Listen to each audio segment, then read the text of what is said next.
મિત્રો, અહીં આપણે પ્રયોગ પદ્ધતિની મર્યાદાઓ જોઈશું. પ્રયોગ પદ્ધતિની મર્યાદાઓ આ મુજબ છે.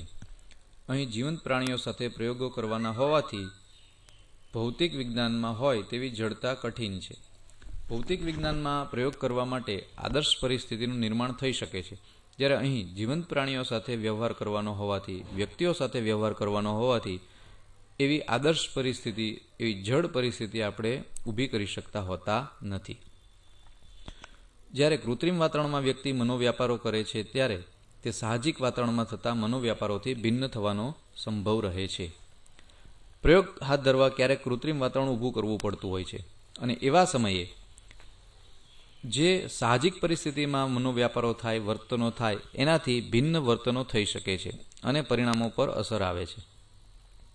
કેટલીક પ્રકારના પ્રયોગો કરી શકાતા હોતા નથી.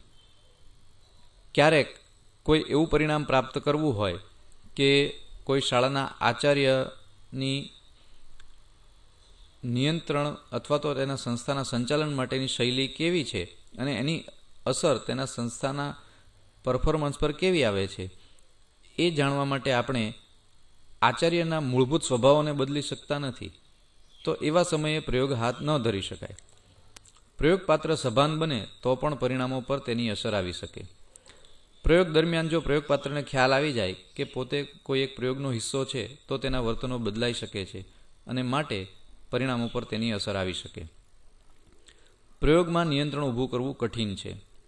આપણે પ્રયોગના ફાયદા વિશે વાત કરી ત્યારે એવું સમજ્યા હતા કે વિદ્યાર્થીનું પરિણામ અને તેની અધ્યયન શૈલી વિશે અભ્યાસ કરવો હોય તો વિદ્યાર્થીને કુટુંબ દ્વારા મળતી સહાય, વિદ્યાર્થીનું સામાજિક આર્થિક સ્તર, વિદ્યાર્થીને શિક્ષક દ્વારા આપવામાં આવેલા અનુભવો વગેરે પર નિયંત્રણ લાવવું જોઈએ.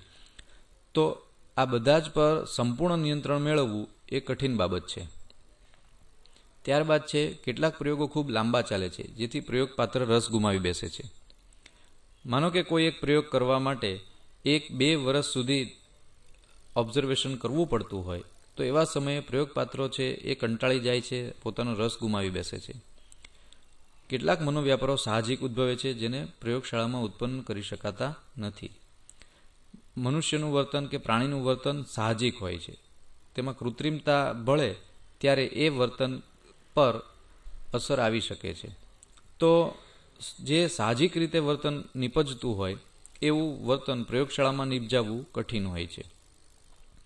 અને છેલ્લી મર્યાદા, કેટલીક કુદરતી ઘટનાની અસર તપાસવી હોય તો તે ઘટના ઘટે તેની રાહ જોવી પડે.